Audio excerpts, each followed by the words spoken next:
আসসালামু আলাইকুম। প্রাথমিক বৃত্তি পরীক্ষা 2025 এর আজকে একটি খুবই গুরুত্বপূর্ণ টপিক নিয়ে আলোচনা করতে চলেছি। সেই টপিকটি হচ্ছে মেক ডাবলএস কোশ্চেন। এটা হচ্ছে মেক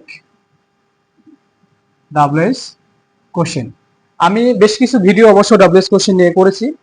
তো আজকে মূলত আমি আলোচনা করব ডাবলএস কোশ্চেন, যতগুলো ডাবলএস কোশ্চেন রিলেটেড যে কোশ্চেনগুলো তৈরি হয়, ডাবলএস ওয়ার্ড আছে, তাহলে সব থেকে গুরুত্বপূর্ণ যেগুলো আজকে আমি মূলত সেইগুলো নিয়ে আলোচনা করবো। আর আজকের ক্লাসটি করলে ইনশাআল্লাহ এই একটা ক্লাসেই কিন্তু যে 5টি ডাবলএস কোশ্চেন তৈরি করতে পরীক্ষা আসে, ঠিক এগুলো কমন পাবেন, মানে 5-এ 5। এই ক্লাসটি করলে কিন্তু 5-এ 5 পাওয়া যাবে। তো দেখে নিই ডাবলএস কোশ্চেন করার ক্ষেত্রে কোন কোন ডাবলএস ওয়ার্ড গুলো সব থেকে বেশি ব্যবহার হয়। আমি এখানে কয়েকটি ওয়ার্ড উল্লেখ করে রেখেছি, যেমন হু, হোয়াট, হোয়াই এবং হচ্ছে হাউ। আমি মূলত আজকে এই বিষয়গুলো নিয়ে আলোচনা করবো। ঠিক এইগুলো করলেই কিন্তু বৃত্তি পরীক্ষায় 5-এ 5ই পাওয়া যাবে, অর্থাৎ 5টাই কমন পাওয়া যাবে ইনশাল্লাহ। ঠিক আছে, তাহলে আলোচনা চলে যাওয়া যাক। আমি প্রথমত আলোচনা করতে চলেছি হাউ এর বিষয়টা নিয়ে। তো হাউ দিয়ে যে কোশ্চেন মেকিং হয় সেটা কয় ধরনের হয় সেটা আমরা দেখবো এখন। যে হাউ রিলেটেড প্রথম মনে করো এখানে হাউ, তারপরে হচ্ছে হাউ ফার, তারপরে হাউ লং টাইম, হচ্ছে হাউ মেনি। মূলত হাউ থেকে এই রিলেটেড প্রশ্নগুলো তৈরি হওয়ার ক্ষেত্রে খুবই গুরুত্বপূর্ণ। ঠিক আছে, তো আমি প্রত্যেকটা এখনই বুঝাই দিব। দেখো, প্রথমে আমি শুধু হাউ লিখেছি কেন, হাউ এটা হচ্ছে অনুভূতি প্রকাশ হয়ে যাবে, ফিলিংস। এটা কিন্তু ফিলিংস এর ক্ষেত্রে। ঠিক আছে, হাউ ফার এটা হচ্ছে দূরত্ব, যে আমরা যেমন এত কিলোমিটার এক্সেট্রা এরকম দূরত্ব বোঝানোর ক্ষেত্রে। হাউ লং টাইম কত সময়। ঠিক আছে, আর যদি আমরা হাউ মেনি বলি তাহলে এখানে কতগুলো। এই যে এই বিষয়গুলো কিন্তু থাকতে পারে এক্ষেত্রে। আমি যদি এখন এক্সাম্পল দিয়ে তোমাদের বোঝানোর চেষ্টা করি তাহলে তোমরা কিন্তু বিষয়টি আরো ভালোভাবে ক্লিয়ার হয়ে যাবা। দেখো যে শি ফিলস ওয়ার্ম, সে উষ্ণ অনুভব করে। এখানে ওয়ার্মের নিচে দাগ আছে। ঠিক আছে, ফিলিংস অর্থাৎ অনুভূতি প্রকাশ করার ক্ষেত্রে কিন্তু এটা।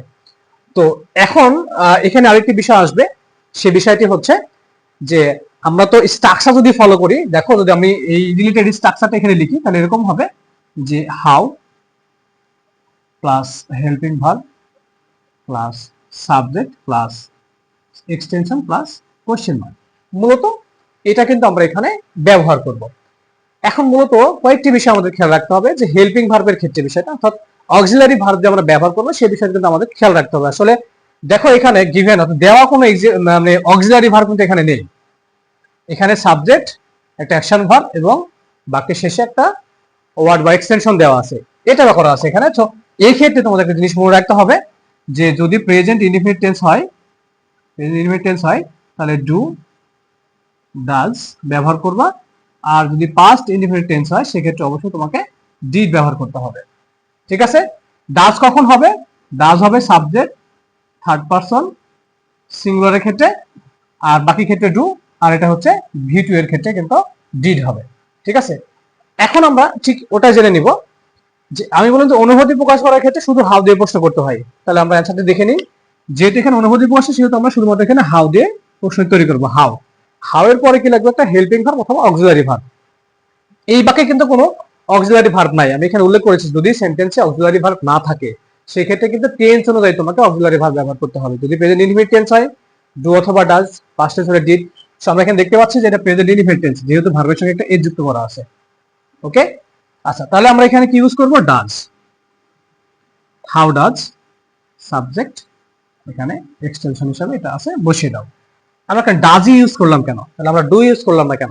কোশ্চেন এখানে একটা থেকে যাই, আমরা শুধু ডাজ কেন ইউজ করলাম, ডু কেন ইউজ করলাম না? ওকে, এই প্রশ্ন উত্তরটা হচ্ছে এরকম। দেখো যে subject third person singular number, এখানে উল্লেখ করেছি যদি subject third person singular number হয় তাহলে কিন্তু অবশ্যই এখানে ডাজ ইউজ করতে হবে। অনেকে মনে রাখার ক্ষেত্রে এটা মনে রাখে যে ভার্বের সঙ্গে আছে এখানে ডাজ হবে, দ্যাটস না, এটা মনে রাখলে কিন্তু তোমাদের চলবে। যাদের ডিটেলস মনে থাকবে না তারা তোমরা এতটুকু মনে রাখবা, যেখানে ভার্বের পরে ভার্বের সঙ্গে একটা এস দেওয়া আছে। সো এখানে আমরা কি করছি? ডাব্লিউএস ওয়ার্ডের পরে ডাজ ইউজ করছি। ঠিক আছে, হাউ ডাজ শি ফিল। এই ছিল মূলত যে হাউ এর যে বিষয়টা সেটা। ঠিক আছে, আশা করি সবাই তোমরা বুঝতে পারছো। এবার দেখে নাও দ্বিতীয়টি, যে হাউ ফার। আমরা কখন হাউ ফার দিয়ে প্রশ্ন করব। এখানে বেশি কিছু মনে রাখার দরকার নেই, জাস্ট দুইটা ওয়ার্ড মনে রাখলে কিন্তু চলবে, যে সংখ্যা প্লাস কিলোমিটারের নিচে দাগ থাকলে, সংখ্যা প্লাস কিলোমিটারের নিচে দাগ থাকলে ওটা হাউ ফার দিয়ে প্রশ্ন করবা, মানে অন্য কোনো কিছু দেখার দরকার নেই, জাস্ট এতটুকুই। এখানে কিন্তু দেখো যে সংখ্যা প্লাস কিন্তু কিলোমিটারের নিচে দাগ আছে, কিলোমিটার আমি এখানে সংক্ষেপে কন্ট্রাকশন করেছি যে 250 কিলোমিটার বা কে ফ্রম রাজশাহী, বাক্যটি এরকম, Dhaka is 250 kilometre from Rajshahi, মানে ঢাকা থেকে রাজশাহী দূরত্বটা কত, বা রাজশাহী ঢাকার দূরত্ব কত এখানে কিন্তু দেওয়া আছে। তো এই যে সংখ্যা প্লাস কিলোমিটার, এই সংখ্যা প্লাস কিলোমিটার নিচে দাগ থাকলে অবশ্যই হাউ ফার দিয়ে প্রশ্ন করতে হবে। তোমরা বিষয়টি ভালোভাবে মনে রাখবে, আমি আবারও রিপিট করছি, যদি সংখ্যা প্লাস কিলোমিটারের নিচে দাগ থাকে তাহলে অবশ্যই তোমাকে হাউ ফার দ্বারা প্রশ্ন তৈরি করতে হবে, এতটুকুই মনে রাখবো, জাস্ট এর বেশি না। তো আমরা কোশ্চেন তৈরি করি, যদি আমরা স্ট্রাকচার ফলো করি তাহলে কি হবে, হাউ ফার বসাও, হাউ ফার। আচ্ছা, হাউ ফার এর পরে আমরা কি ইউজ করবো, এটা ডাব্লিউএস ওয়ার্ড, তাহলে হাউ ফার এর পরে আমরা অবশ্যই একটা হেল্পিং ভার্ব ইউজ করবো বা অক্সিলারি ভার্ব ইউজ করব। তাহলে এখানে আমি হাউ ফার ইউজ করলাম, হাউ ফার এর পরে আমরা কি ব্যবহার করতে পারছি, হেল্পিং ভার্ব। তাহলে এখানে অক্সিলারি ভার্ব কিন্তু দেওয়া আছে, দেখো এই যে ইজ, এটা এখানে ইউজ করো, হাউ ফার ইজ, ঠিক আছে। এরপরে বাক্যের যে সাবজেক্ট, সেটা সাবজেক্ট কি, Dhaka, how far is Dhaka. এইবার বাক্যের অতিরিক্ত অংশ বা আদার ওয়ার্ড যেগুলো আছে সেগুলো এখানে বসাই দাও। আদার ওয়ার্ড কি আছে এখানে, ফ্রম রাজশাহী, ফ্রম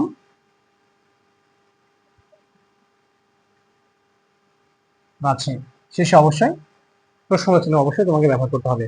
আমি আরেকবার রিপিট করি, যদি কোনো সেন্টেন্সে সংখ্যা প্লাস কিলোমিটার নিচে দাগ থাকে, যে ঠিক এরকম সংখ্যা প্লাস কিলোমিটার নিচে দাগ থাকলে অবশ্যই হাউ ফার দ্বারা প্রশ্ন করবা। হাউ ফার, তারপরে হেল্পিং ভার্ব অথবা অক্সিলারি ভার্ব যেটাই বলো, তারপর বাক্যের সাবজেক্ট, তারপরে বাকি যে অংশটুকু থাকবে সেটা, অর্থাৎ দাগ দেওয়া অংশটুকু ছাড়া যে অংশটুকু থাকবে সেই অংশটুকু কিন্তু এভাবে বসিয়ে দিতে হবে। তো এখানে একটা বিষয় আমি বলি, যে যখন আমরা ডাব্লিউএস কোশ্চেন তৈরি করি, যখন ডাব্লিউএস কোশ্চেন আমরা তৈরি করি তখন দেখো যে বেসিক্যালি দুই একটা বাদ দিয়ে বাকি যে ডাব্লিউএস ওয়ার্ড গুলো আছে সেক্ষেত্রে কিন্তু প্রথমে ডাব্লিউএস ওয়ার্ড বসে, তারপরে হেল্পিং ভার্ব বসে, অক্সিলারি ভার্ব বসে, তারপরে বাক্যের সাবজেক্ট, তারপরে বাকির অতিরিক্ত অংশটুকু বসাতে হবে। কিন্তু এখানে একটা বিষয় মনে রাখতে হবে, সেটা হলো যে তোমরা কিন্তু দাগ দেওয়া অংশটা কখনো লিখবা না, দাগ দেওয়া অংশটা সবসময় বাদ থাকবে। ওকে, আশা করি তোমরা এটা বুঝতে পেরেছো যে হাউ ফার দিয়ে তোমরা কখন কিভাবে প্রশ্ন করবা সেটা, ঠিক আছে। এই পর্যায়ে আমরা দেখে নেব যে আমরা কখন হাউ লং টাইম দ্বারা প্রশ্ন করব, কত সময় আমরা কখন হাউ লং টাইম দ্বারা প্রশ্ন করব সেটি আমরা কিন্তু এবার উদাহরণ সহ দেখে নেব। হাউ লং টাইম মানে কত সময়, মানে হাউ লং বলতে গেলে আমরা বলছি দীর্ঘ একটি সময়, মানে এই ক্ষেত্রে আমরা মানে এটা দিয়ে আমরা কখন প্রশ্ন তৈরি করব সেটি। এখানে বেশ কিছু বিষয় মনে রাখার দরকার নেই, জাস্ট অল্প দুই একটা ওয়ার্ড মনে রাখলে কিন্তু তোমরা বুঝতে পারবে যে তোমরা কখন হাউ লং টাইম দ্বারা প্রশ্ন তৈরি করবা সেটা। দেখো এখানে আমি একটি বিষয় উল্লেখ করেছি যে the hare sleep for an hour, এটা কিন্তু ওই যে হেয়ার অ্যান্ড টর্টয়েসের গল্পে আছে, এখানে ওইখানকার কিন্তু এই বাক্যটা আমি এখানে উল্লেখ করেছি, এখানে দাগ দেওয়া আছে অ্যান আওয়ারের নিচে, ফর অ্যান আওয়ারের নিচে, অ্যান আওয়ার মানে কি, 1 ঘন্টা সময়। তো তোমরা যদি এটাকে ভালো মানে সহজে মনে রাখতে চাও তাহলে এই টিপস তোমাদের অবশ্যই ফলো করতে হবে, সেটি হচ্ছে সংখ্যা প্লাস আওয়ার। এই সংখ্যা প্লাস আওয়ারের নিচে দাগ থাকলে অবশ্যই কিন্তু হাউ লং টাইম দ্বারা প্রশ্ন করতে হবে। তুমি এটা মনে রাখবা যে সংখ্যা প্লাস আওয়ারের নিচে দাগ থাকলে হাউ লং টাইম দ্বারা প্রশ্ন তৈরি করতে হয়। ঠিক সেম বিষয়টা এখানে আছে, সংখ্যা প্লাস এই যে এন মানে 1 ঘন্টা, ঠিক আছে, এক, তাহলে আওয়ার ঘন্টা, সংখ্যা প্লাস আওয়ারের নিচে কিন্তু দাগ আছে। সো এটা কিভাবে করবা, হাউ লং টাইম দিয়ে করবা। তাহলে হাউ লং টাইম আমরা যখন ইউজ করবো, আমরা জানি যে ডাব্লিউএস কোশ্চেন আমাদের করতে হলে অবশ্যই প্রথমে ডাব্লিউএস ওয়ার্ড ব্যবহার করতে হবে। সো প্রথমে কি ব্যবহার করবা, how long time. Okay, how long time. আচ্ছা, হাউ লং টাইম আমরা এখানে ইউজ করলাম, এই হাউ লং টাইমের পরে আমাদের কি ইউজ করতে হবে, এই অ্যাজ ইউজুয়াল আদার যেরকম আমরা করলাম যে ডাব্লিউএস ওয়ার্ডের পরে অবশ্যই তোমাকে একটা হেল্পিং ভার্ব ইউজ করতে হবে, এখানে অবশ্যই তাই, যে তুমি শুরুতে কি লিখলা, how long time plus helping verb বা অক্সিলারি ভার্ব যেটাই বলো সেটা। তো এই বাক্যে কিন্তু কোনো হেল্পিং ভার্ব দেওয়া নাই, জাস্ট অ্যাকশন ভার্বটাকে ভি2 তে দেওয়া আছে। দেখো এখানে স্লিপড, স্লিপ থেকে স্লিপড মানে ভি1 থেকে ভি2।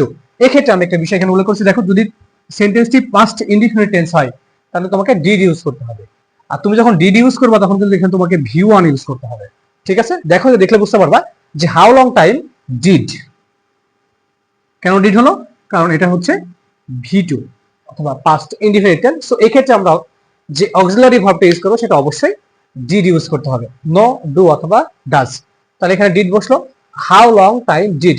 এবার বাক্যে কি ব্যবহার করতে হবে? সাবজেক্ট। বাক্যে সাবজেক্ট, সাবজেক্ট কি? সাবজেক্টই হচ্ছে the year, the year, how long time did the year. এবার আমি সাবজেক্ট লেখার পরে বাক্যের অতিরিক্ত অংশ যেটা সেটা লিখতে হবে। অংশ কি? যে স্লিপ আছে, স্লিপ আছে, তো এখানে আমরা কি করব? স্লিপ করব। শেষে প্রশ্নচিহ্ন। এখন দেখো এটা কিন্তু V2, এটা কিন্তু V1। একটা জিনিস আমাদের বারবার মনে রাখতে হবে, সেই বিষয়টি হচ্ছে যখন তোমরা সেন্টেন্সে ডিড ইউজ করবা, বাকি সেন্টেন্সে যখন ডিড ইউজ করা হয় তখন ওই ডিড ছাড়া, ডিড তো ওইখানে হেল্পিং ভার্ব হিসেবে বসছেই, যে অ্যাকশন ভার্ব থাকবে সেটাকে অবশ্যই V1 করতে হবে। এখানে স্লিপ রাখা যাবে না, এটাকে কনভার্ট করতে হবে V1 এ, অর্থাৎ স্লিপ করতে হবে। ঠিক আছে? তাহলে বিষয়টি এরকম, দেখো আমি আরেকবার বলে দিই, যদি সংখ্যা প্লাস আওয়ারের নিচে দাগ থাকে তাহলে অবশ্যই কিন্তু তোমাদেরকে হাউ লং টাইম দ্বারা প্রশ্ন করতে হবে। হাউ লং টাইম দ্বারা প্রশ্ন করতে হলে এর স্ট্রাকচারটা কি হবে? স্ট্রাকচার দেখো, হাউ লং টাইম, তারপর হচ্ছে অক্সিলারি ভার্ব বা হেল্পিং ভার্ব বলো যেটা, তারপরে সাবজেক্ট, তারপরে বাক্যের অতিরিক্ত যে ওয়ার্ড গুলো আছে সেটা, ভার্ব সহ, শেষে প্রশ্নচিহ্ন। মানে ভেরি ভেরি ইম্পর্টেন্ট সিম্বল। এটা তোমরা যদি সেন্টেন্স হিসেবে ব্যবহার না করো তাহলে কিন্তু বাক্যটি অবশ্যই ভুল হবে। ঠিক আছে? আশা করি সবাই বুঝতে পারছো যে কিভাবে হাউ লং টাইম দ্বারা প্রশ্ন তৈরি করবা। এবার আমরা দেখে নিব যে আমরা কখন শুধু হাউ মেনি দ্বারা প্রশ্ন করবো, হাউ মেনি আমরা কখন ইউজ করতে পারি সেটা। তো দেখো আমি এখানে একটা এক্সাম্পল লিখেছি, there are 60 minutes in an hour, মানে 1 ঘন্টা কিন্তু 60 মিনিট, বা 60 মিনিটে কিন্তু 1 ঘন্টা। এখানে শুধু সংখ্যা নিচে দাগ, দেখতে পাচ্ছ? শুধু সংখ্যা নিচে দাগ আছে, কিন্তু এখানে আর কোনো ওয়ার্ডের নিচে দাগ নেই, জাস্ট সংখ্যা। দেখো আমি লিখেছি এখানে যে হাউ মেনি, যে কতগুলো, অর্থাৎ শুধু সংখ্যা নিচে দাগ থাকলে জাস্ট মনে রাখবা যে এটা মনে রাখার ক্ষেত্রে যে শুধু সংখ্যা নিচে যদি দাগ থাকে, শুধু সংখ্যা এর নিচে যদি দাগ থাকে তাহলে তোমরা অবশ্যই হাউ মেনি দ্বারা প্রশ্ন তৈরি করবা। ঠিক আছে? তো দেখো এখানে শুধু সংখ্যা, তো বাক্যের যে স্ট্রাকচার সেটা প্রথমে হবে হচ্ছে হাউ মেনি প্লাস, তাহলে আমরা স্ট্রাকচারটা এখানে ফলো করে বসাই যে হাউ মেনি। এবার কিন্তু এখানে একটা বাড়তি কাজ করতে হবে, এরপরে শুধুমাত্র যে আমরা হেল্পিং ভার্ব ইউজ করবো না, এখানে কিন্তু অতিরিক্ত একটা ওয়ার্ড ইউজ করতে হবে, সেটি হচ্ছে সংখ্যার পরের ওয়ার্ড। সংখ্যার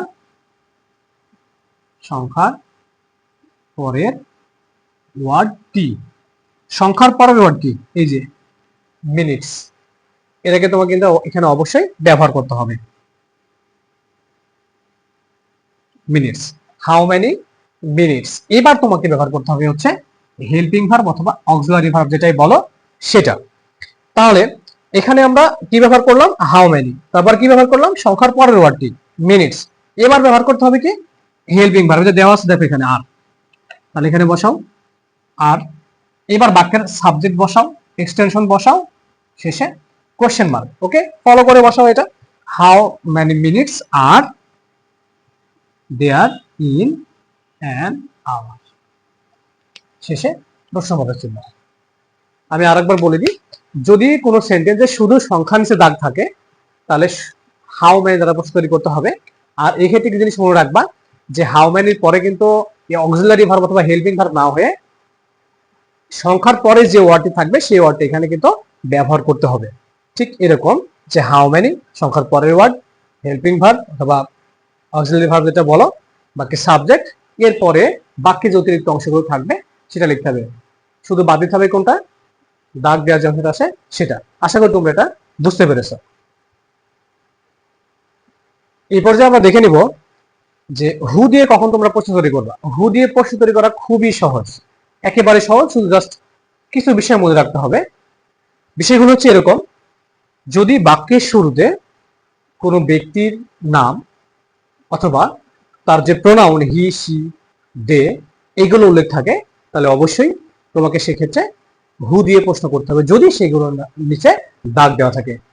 সাসান এক্সাম্পল এখানে দেখো, যে আমি এখানে মিনা নিচে দাগ দিয়েছি, এখানে আমি হিয়ে নিচে দাগ দিয়েছি। মিনা ব্যক্তি, হিও হচ্ছে ব্যক্তি, এক কথা ব্যক্তির নামের নিচে দাগ থাকলে এখানে হু দিয়ে প্রশ্ন করতে হবে, যদি সেটা বাক্যের শুরুতে থাকে। ক্লিয়ার? তাহলে দেখো এখানে যে স্ট্রাকচারটা কি হবে, who plus other word plus question mark. এখানে কিন্তু কোনো হেল্পিং ভার্ব বসাও, বা অক্সিলারি ভার্ব ইউজ করো, এরকম কোনো এখানে কিছু নাই। তোমরা এটা করার মানে কোনো প্রয়োজনই মনে করো এখানে, ব্যবহার করার কোনো প্রয়োজনই নাই। সো এটা নিয়ে মানে দুশ্চিন্তা করার কোনো কারণ নাই। যদি দেখো যে কোনো ব্যক্তির নামের নিচে দাগ দেওয়া আছে এবং সেটা বাক্যের শুরুতে, তাহলে ঠিক ওইটার পরিবর্তে তোমরা হু ইউজ করে বাকি অংশে বসাই দেবো, ওইটা বাদ দিয়ে। এক্সাম্পলটা খেয়াল করো তাহলে বুঝতে পারবা। এখানে কার নিচে দাগ আছে? Meena, that's a person. So আমরা এখানে কি বসাবো? হু। এখানে কি লিখেছি? আদার ওয়ার্ড, মানে এ হু মিনা বাদ দিয়ে বাকি যে ওয়ার্ড সেগুলো সব ব্যবহার করতে হবে। ইজ এ স্টুডেন্ট, স্টুডেন্ট শেষে কোশ্চেন মার্ক। এখানে এটা যেহেতু প্রোনাউন সেম একই হবে, ব্যক্তি বোঝাচ্ছে ইজ আ গুড বয় শেষে প্রশ্নবোধক চিহ্ন। এই ছিল মূলত হু এর যে ব্যবহার, সেটা খুবই সহজ এবং এটি খুবই গুরুত্বপূর্ণ। আশা করি বুঝতে পেরেছ। আচ্ছা, আমরা এই মুহূর্তে দেখে নেব যে আসলে হোয়াট দিয়ে কখন প্রশ্ন তৈরি করবো, অর্থাৎ মানে কি ধরনের ওয়ার্ডের নিচে দাগ থাকলে আমরা হোয়াট দ্বারা প্রশ্ন তৈরি করবো। দেখো এখানে আমি বোর্ডে কিছু বিষয় উল্লেখ করেছি যে নেম, গেম, প্রফেশন অথবা বস্তু, এরকম কোনো কিছুর নিচে যদি দাগ থাকে তাহলে তোমরা সবসময় হোয়াট দিয়ে প্রশ্ন তৈরি করবা। আমি এক্সাম্পল দিয়ে বুঝিয়ে দেওয়ার চেষ্টা করি। এখানে his name is mister Karim. Mister Karim কোথায়? বাক্যের শেষে। বাট আমরা কিছুক্ষণ আগে একটা এক্সাম্পল মানে স্ট্রাকচার বা রুলস ফলো করলাম হয়ে, সেটা হচ্ছে যদি কোনো ব্যক্তির নাম বাক্যের শুরুতে থাকে সেক্ষেত্রে তুমি শুধু সরাসরি হু দিয়ে প্রশ্ন করতে, বাট যদি ব্যক্তির নামটি বাক্যের শেষে থাকে তাহলে আমরা হোয়াট দিয়ে প্রশ্ন করব। গেম, নেম, গেম, প্রফেশন, ঠিক আছে। অর্থাৎ ব্যক্তি না বুঝে যদি কোনো বস্তুকে বোঝায়, এক কথা ব্যক্তি না বুঝে অন্য কিছু বোঝাবে, সেক্ষেত্রে তোমরা অবশ্যই হোয়াট দিয়ে প্রশ্ন করবা। আমি এখানে এই তিনটা বিষয় উল্লেখ করেছি কারণ এই তিনটা বিষয় গুরুত্বপূর্ণ। এই তিনটা বিষয়ের ক্ষেত্রে এইগুলোর নিচে দাগ থাকতে পারে এই কারণে, ঠিক আছে। Cricket, I play cricket, cricket একটি খেলার নাম। সো এখানে তোমরা হোয়াট দিয়ে প্রশ্ন করবা। যদি প্রফেশনের কথা বলি, শি ইজ এ টিচার, শিক্ষক অথবা শিক্ষিকা, এটা কিন্তু একটা প্রফেশন। এখানে অবশ্যই তোমাকে হোয়াট দিয়ে প্রশ্ন তৈরি করতে হবে, বা বস্তু কোনো, ঠিক আছে। তো আমরা দেখে নিই এভাবে যে হিজ নেম ইজ মিস্টার করিম, যদি আমরা হোয়াট দিয়ে প্রশ্ন করি তাহলে বাক্যের শুরুতে অবশ্যই তোমাকে হোয়াট ইউজ করতে হবে। What, okay, WS word what এখানে বসায় দাও। আচ্ছা, এবারে হেল্পিং ভার্ব অথবা অক্সিলারি ভার্ব যেটা বলো সেটা ইউজ করো। বাক্যে দেওয়া আছে ইজ, হোয়াট ইজ, এবার বাক্যের subject plus other word plus প্রশ্নবোধক চিহ্ন। যদি সেন্টেন্সে এক্সটেনশন থাকে তাহলে লিখবা, না থাকলে তো লেখার কোনো প্রয়োজন নাই। That's okay. Okay, what is বাক্যের সাবজেক্ট কি? হিজ নেম, শেষ। অতিরিক্ত অংশ কিন্তু এখানে নাই, আর দাগ দেওয়া অংশ এটা সবসময় বাদ থাকবে, এটা বাদ। ওকে, নেক্সট দেখো এক্সাম্পলটা, আই প্লে ক্রিকেট। এখানে কিন্তু সাবজেক্ট আই দেওয়া আছে, এক্ষেত্রে কিন্তু একটা বিষয় তোমাদের ফলো করতে হবে। আমি উল্লেখ করে দেবো এখানে যে আই প্লে ক্রিকেট, এই যে ক্রিকেট একটি খেলা, তো এটাকে এক্ষেত্রে গেম, তো অবশ্যই তোমাকে হোয়াট দিয়ে প্রশ্ন করতে হবে। তাহলে বাক্যের শুরুতে বসা হচ্ছে হোয়াট।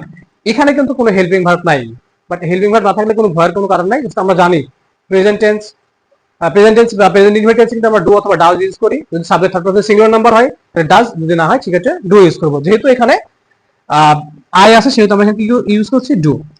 হোয়াট ডু, এখানে একটা ফাঁকা রাখলাম, বাকি অতিরিক্ত অংশ বসালাম, শেষে একটা কোশ্চেন মার্ক। আই আছে কিন্তু এখানে, তো আই কিন্তু এখানে বসবে না, আই এখানে বসবে না। যদি সেন্টেন্সে আই থাকে তাহলে ইউ হবে, যদি উই থাকে তাহলেও কিন্তু ইউ হবে। মানে আই থাকলে ইউ, উই থাকলে ইউ, অথবা আই থাকলে মানে উল্টাটা, যদি ইউ থাকে তাহলে আই, আবার ইউ থাকলে উই, মানে উল্টাটা হবে, ঠিক আছে, যেটা থাকবে সেটা।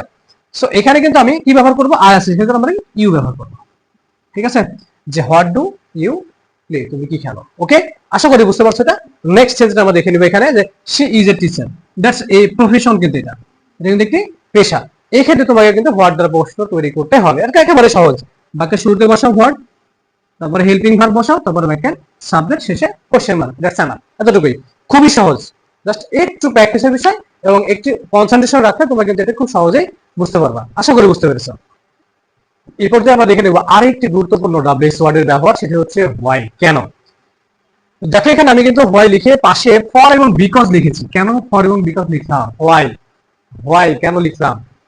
যদি ফর প্লাস বিকজ এটা উল্লেখ থাকে এবং এই অংশটুকু নিচে যদি দাগ থাকে তাহলে তোমরা অবশ্যই হোয়াই দিয়ে প্রশ্ন তৈরি করবা, ঠিক আছে। এখানে আমি দেখেছি এক্সাম্পল দেখো যে for shopping, she is going to market, for সঙ্গে সে বাজারে যাচ্ছে কেনাকাটা করতে, দ্যাটস হোয়াই। এক্ষেত্রে কিন্তু হোয়াই। সো যদি আমরা একটা স্ট্রাকচার ফলো করি তাহলে বাক্যের শুরুতে বসবে হচ্ছে হোয়াই, বসিয়ে দাও বাক্যের শুরুতে হোয়াই। আচ্ছা, এবার দেখো এখানে হেল্পিং ভার্ব অথবা অক্সিলারি ভার্ব ইউজ করো, হোয়াই ইজ। এবার বাক্যের সাবজেক্ট আদার সিমিলার, অনেক অংশে মিল আছে, হ্যাঁ, যে হোয়াই ইজ অন্যগুলো থেকে, যে হোয়াই ইজ এবার বাক্যের সাবজেক্ট কি? শি। Why is she. এবার যদি আমরা বসাই তাহলে অতিরিক্ত অংশ শেষে কোশ্চেন মার্ক। অতিরিক্ত অংশটা কি আছে দেখো এখানে, যে going to market, going to market হচ্ছে question mark. Why is she going to market. তাহলে আমি এটাকে আরেকবার তোমাদেরকে বলি, রিপ্লাই করি। দেখো, যে কোনো সেন্টেন্স যদি ফর অথবা বিকজ এই রিলেটেড কোনো ওয়ার্ড এর দাঁড় থাকে তাহলে তোমরা সবার সবসময় হোয়াই দিয়ে প্রশ্ন করবা। প্রথমে হোয়াই বুঝবে, তারপরে অক্সিলারি ভার্ব ইউজ করবা, তারপরে সাবজেক্ট, তারপরে বাক্য অতিরিক্ত অংশ এবং সবশেষে কোশ্চেন মার্ক। এই যে মূলত আজকের এই ক্লাসটি তোমরা হয়তো ভালোভাবে বুঝতে পেরেছো। আর এই ক্লাসটি খুবই গুরুত্বপূর্ণ। তো এই ভিডিওটি দেখলে হয়তো তোমাদের ডাব্লিউএস কোশ্চেন রিলেটেড আর কোনো কোশ্চেন থাকবে না। আর এগুলো অর্থাৎ এই ডাব্লিউএস ওয়ার্ড গুলো ফলো করলে ইনশাআল্লাহ পরীক্ষায়, বৃত্তি পরীক্ষায় বা সমাপনী পরীক্ষায় বলো, অবশ্যই 5টা থেকে 5টাই কমন হওয়ার সম্ভাবনা সব থেকে বেশি। ঠিক আছে, আশা করি সবাই তোমরা এটা বুঝতে পেরেছো। আর ক্লাসটা খুব মনোযোগ সহকারে দেখবা। বিশেষ করে আমি কথা বলতে চাই, যারা গার্ডিয়ান আছেন তারা অথবা যারা শিক্ষক কিংবা শিক্ষার্থী তোমরা যারা আছো তারা এই ক্লাসটি খুব মনোযোগ সহকারে দেখবা। একটা ক্লাস ফলো করলে তোমাদের ডাব্লিউএস কোশ্চেনের সমস্যা সমাধান হয়ে যাবে ইনশাআল্লাহ। আজকের ক্লাস এই পর্যন্তই। আল্লাহ হাফেজ, আসসালামু আলাইকুম।